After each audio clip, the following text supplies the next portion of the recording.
Our News is brought to you by Alive. Good evening, Bahamas. Coming up in our news tonight, a local religious leader warns political parties against using petty tactics. Concerns continue to grow over a possible third wave as COVID-19 cases rise on some islands. And environmentalists request a 90-day review for the Disney Lighthouse project.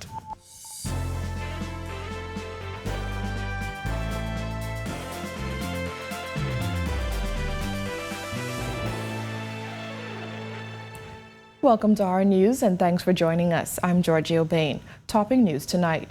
With election campaigning seemingly underway, a local religious leader is expressing his concerns for the upcoming election season and what that could mean for the country.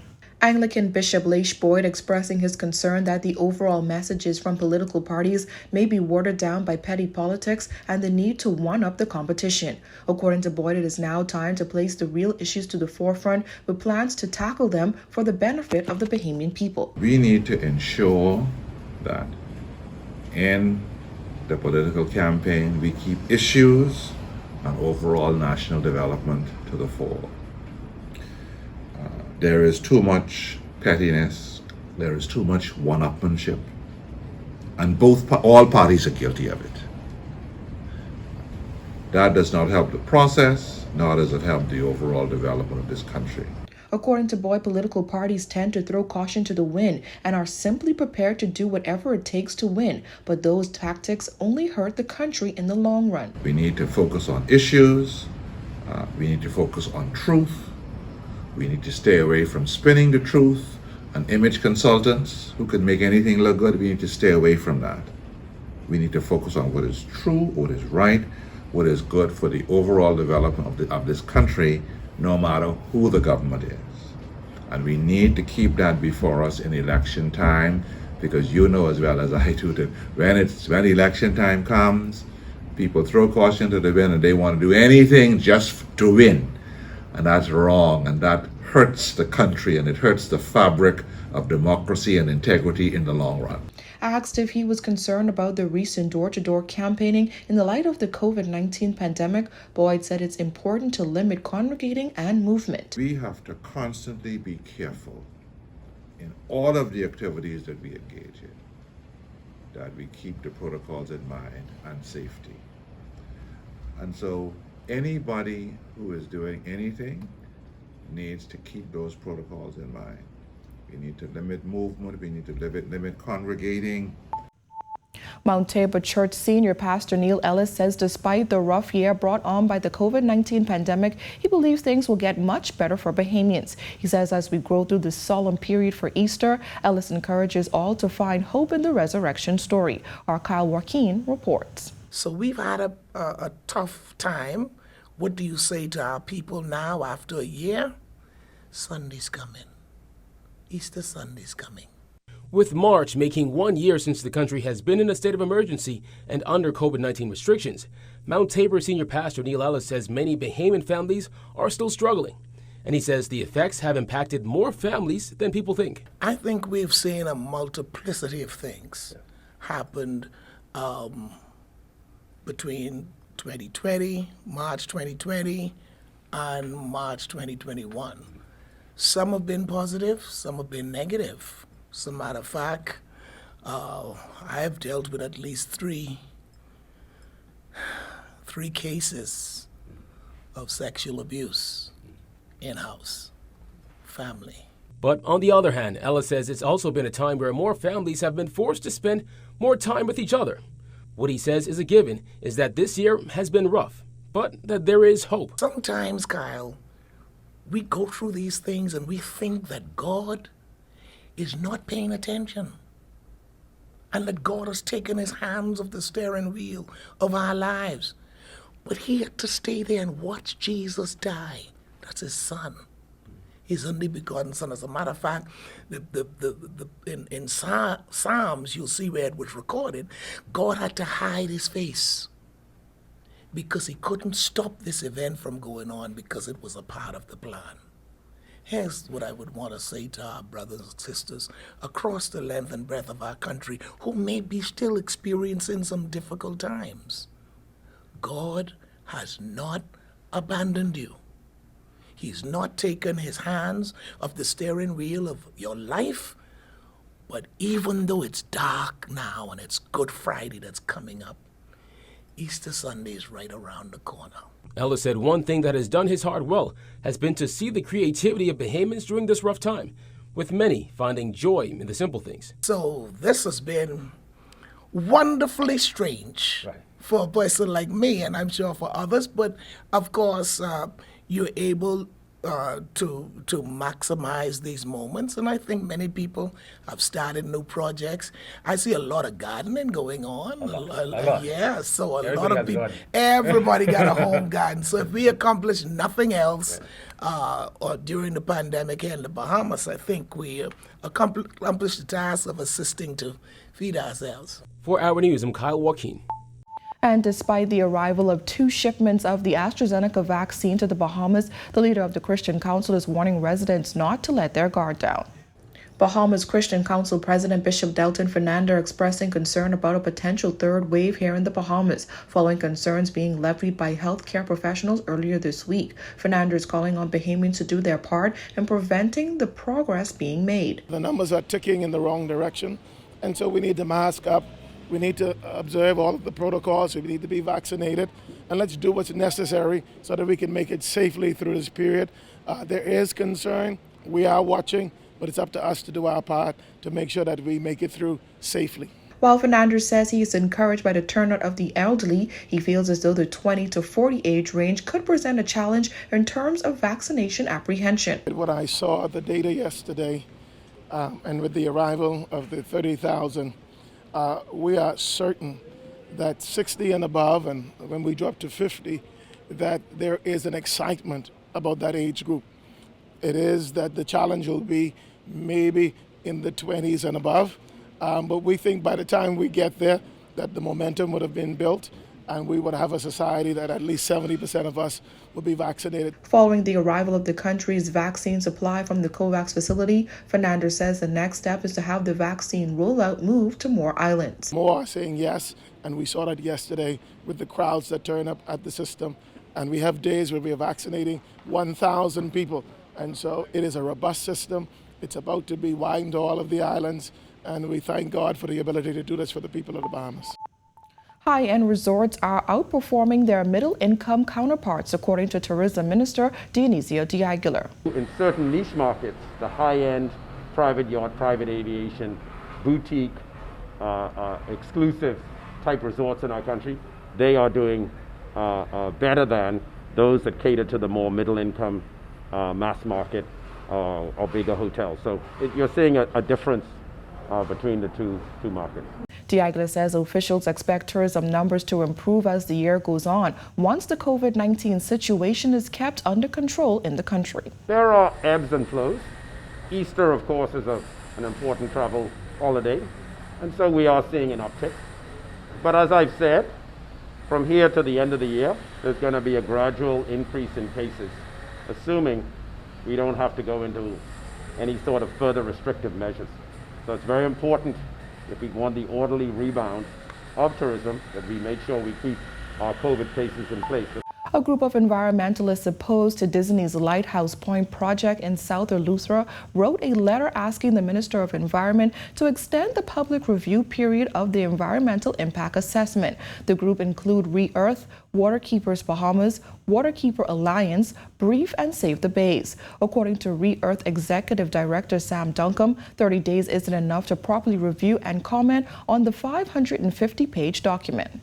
In any civilized country, the comment period for a project that is this massive is, a minimum of 90 days. Disney had 3 years to put this document together, and they have given us 30 days to read it, digest it, and to put out comments. On March 10th, Disney released its EIA. On March 18th, the Department of Environmental Protections and Planning announced its public Zoom meeting that will be held on April 8th. In a letter penned to the Environment Minister Ramon Ferreira last week, the environmentalists urged the government to release details of its planned April 8th meeting to discuss the EIA. Duncombe cried shame on the government's handling of this process and noted that in her view, Disney's EIA is incomplete. There are many instances along the way where they say, oh, we haven't done that study yet, or we didn't think that was a necessary study. How could you not think that dumping, 30 million gallons of warmer water into the ocean is not an issue every 24 hours? How did you think that not doing a bonefish study is not necessary, or looking at the other animals that use the area? Also to come on our news, religious leaders involved in politics discuss how they maintain balance. And we take a look at the story of a veteran journalist and how he shaped his craft. That's coming up when our news returns. Welcome to our news and thanks for joining us. Topping news tonight. COVID-19 remains a serious threat. Coronavirus COVID-19 has disrupted our economy, tourism industry, educational system, and put our healthcare facilities and professionals on high alert. Are you prepared? Do you have all the facts? Stay tuned to this network for the very latest news and information on this global pandemic.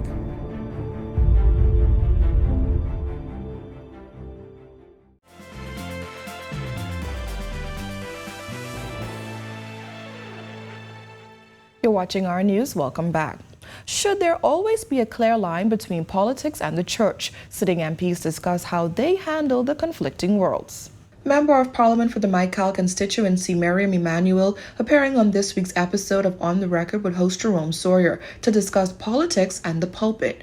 Emanuel, who has been the pastor and director of the church operations at Good Samaritan Kingdom Ministries since 1989, said despite her political career, she believes politics should not be mixed with the Word of God. One of the things that I have never done and we don't do is to bring politics into church. Persons have a right to choose to speak whatever their side is. That's their personal persuasion and their own business. So they could tell you they would have never heard me at any given time preaching any political message from that pulpit, because the pulpit or the house of God is spiritual and we should not mix politics with the Word of God. According to Emanuel, it's best to leave politics out of the pulpit because different political persuasions could cause a rift in the body of the church. We should preach the Word in season, out of season, but leave politics out because it can destroy the body of Christ, even though it's a spiritual kingdom.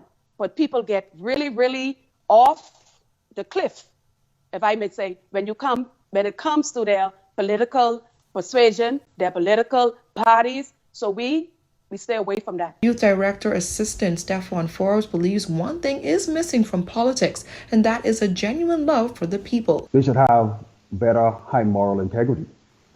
They should have better character of ethics, and they should also have a love for people more. They should have a passion for people. And you don't think they have any of that?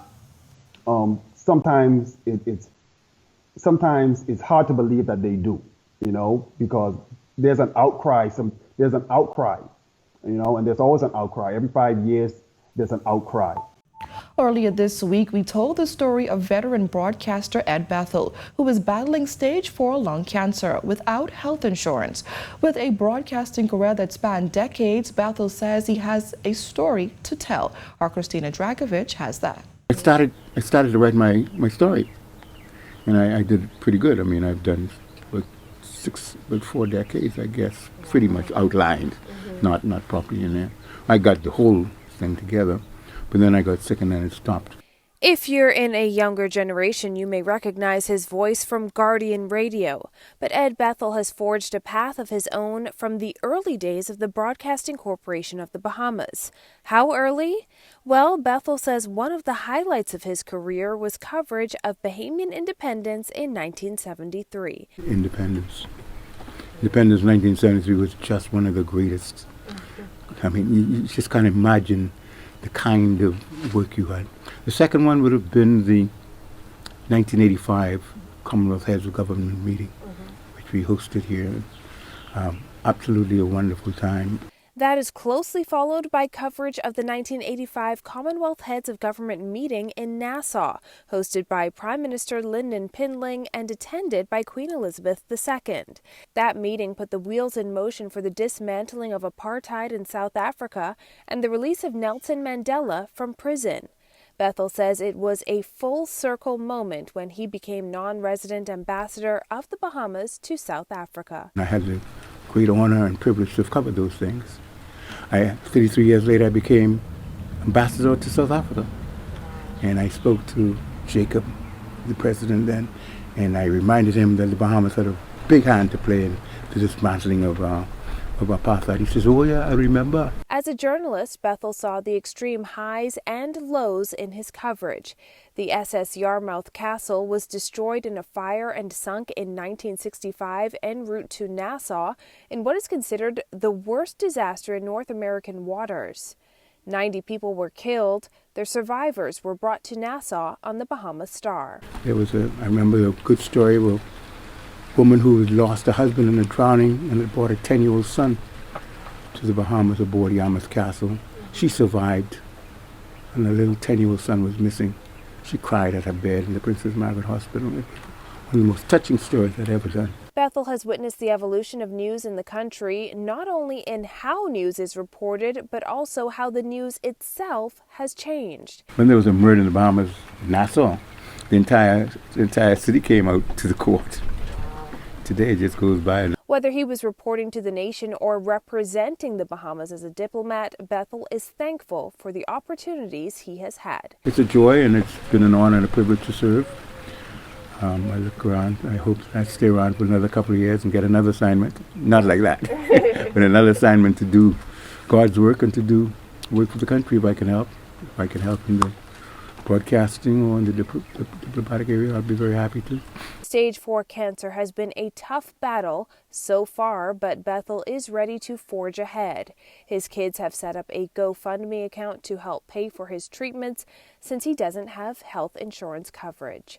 Reporting for Our News, I'm Christina Dragovich. When Our News comes back from the break, 3 budding artists secure the top prize in a recent competition. And our Marcellus Hall has the latest in this week's Sunday Sports. Stay with us. Welcome to Our News, and thanks for joining us. Topping news tonight. COVID-19 remains a serious threat. Coronavirus COVID-19 has disrupted our economy, tourism industry, educational system, and put our healthcare facilities and professionals on high alert. Are you prepared? Do you have all the facts? Stay tuned to this network for the very latest news and information on this global pandemic.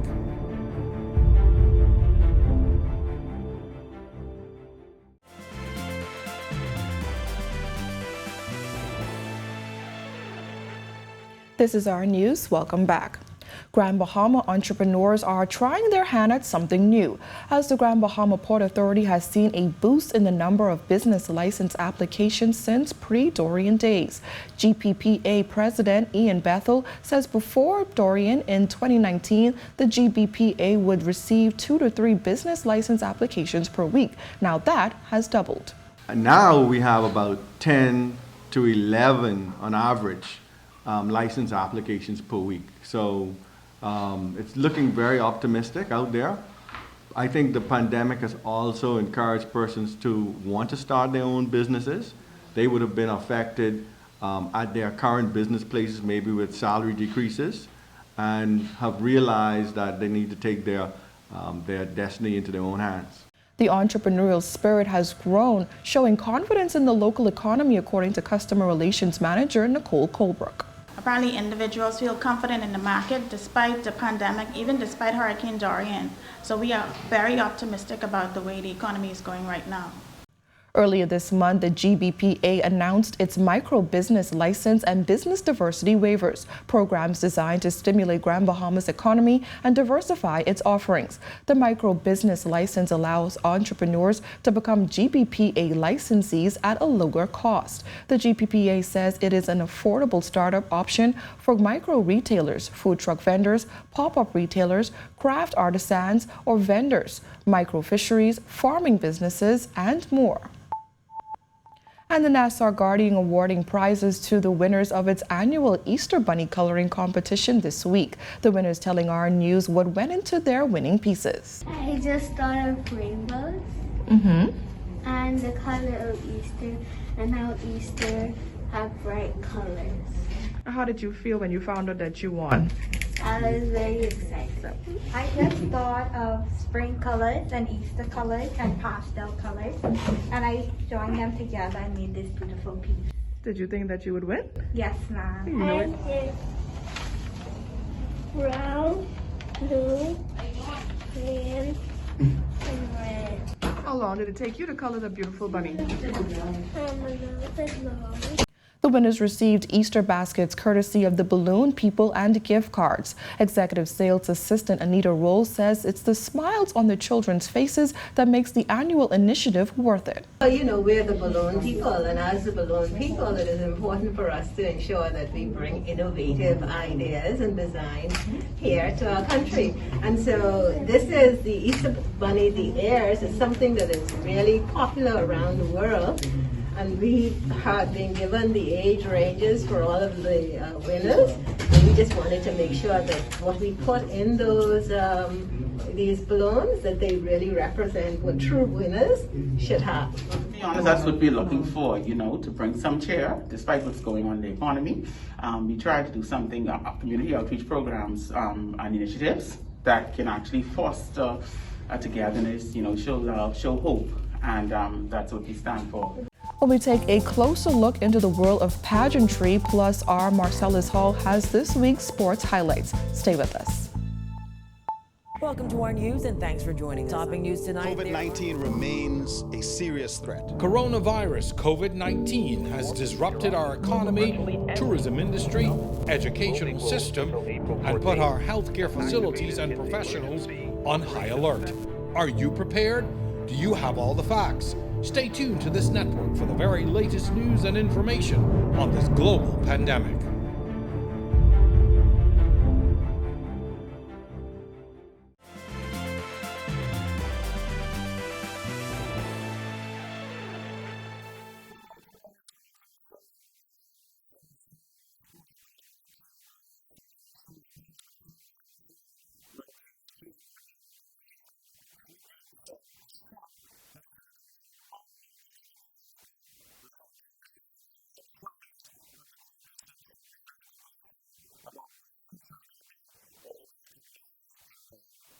Jazz Chisholm and his Florida Marlins wrapping up a 3-game set with the Tampa Bay Rays last night. It would result in a win as they pick up their first win of the season, 12-7, after losing games 1 and 2 in rather tough fashion. As for Jazz, he would not get a hit in Saturday's game, but would have an impact after being walked, would steal 2 bases back-to-back and eventually score the team's first run of the season.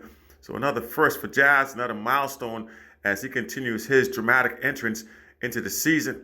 After the game on Saturday, when he had 2 hits, Jazz speaking with us about his impact and how he felt. I mean, I feel good. I mean, it ain't nothing really go crazy because, I mean, I just go out there and play the game the way I could, you know?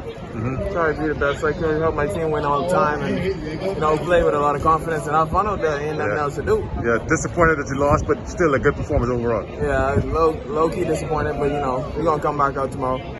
Meanwhile, Jazz's mom and grandmother on the scene, they were pretty proud with his performance and looking forward to seeing how he's going to do the rest of the year. What do you think about Jazz's performance? Yeah. We were speechless and excited, but it's great. Yeah. Family seats, good view. Yeah. Yes. Always a good view, right? Yes, sir. I'm more than excited. Yeah. But I know how you go. I didn't know what I put in the park. Yes. You was the park piece, so once, you couldn't miss it.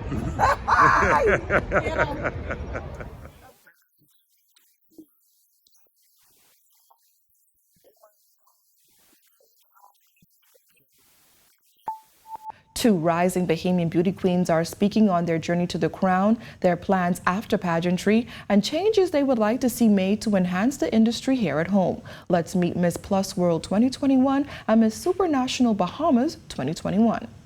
Randica Folks Cartwright, Miss Plus World, is fairly new to the world of pageantry. After she fell short with securing the crown in the Miss University Bahamas, she went on to compete in Miss Plus World, where she walked away with the coveted title. I did not know how to walk in heels. I had no idea how a queen was supposed to conduct herself, but I knew that that's what I wanted to do, and I continued trying even after I didn't win my first pageant. So a few months later, I went on to compete in the Miss Bahamas Plus World pageant under the patronage of Mrs. Rochelle Thompson Walker, and I actually won that, so I was really excited.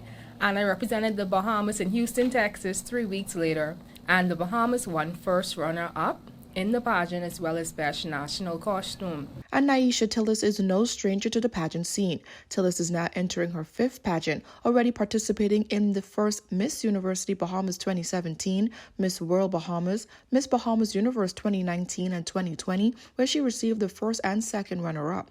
Tillis recently participated in a virtual pageant which led her to representing the Bahamas and securing the title of Miss Supranational Bahamas. She leaves at the end of summer to compete against 44 countries from around the world in hopes of bringing home the crown as Miss Supranational 2021. The term supranational actually means to transcend national borders.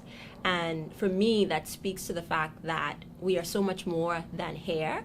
Even our story as Bahamians, it transcends just the Bahamas, right? I feel like our stories individually or collectively, it holds so much weight. And the title of Miss Supranational Bahamas for me just speaks to transcending the story of the Bahamas beyond just our 700 islands and keys. So what do these queens think is missing from the Bahamas' pageant scene? According to Naisha, the queens just need more support. It's not taken as serious as it should be, in my opinion, because it can open doors for so many Bahamians, whether businesses or the young lady as well. And if we really think about it, it can also offer an opportunity for tourism, because wherever she goes, she's showcasing the Bahamas to millions. For example, the pageant that I'm participating in, it is streamed to 140 million people.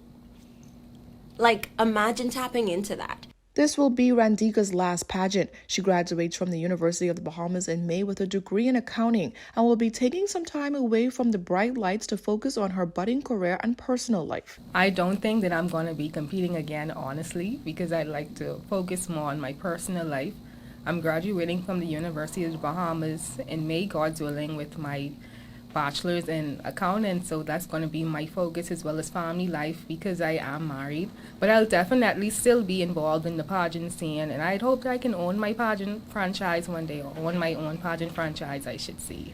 As for Naisha, you can follow her journey to the crown on social media. I'm actually in the process of writing my book about my pageant journey, my journey to beauty, my journey to self-discovery, and the fact that pageantry did something for me. It's a sport, right? Like track and field, softball, all of these other sports, you learn so much about yourself. You learn discipline, you learn determination. And for me, I learned all of those things through pageantry. It's a platform. Well, thanks for joining us for our news tonight. On behalf of the entire team, I'm Georgie O'Bain, and we'll see you right back here tomorrow night. Stay safe, Bahamas.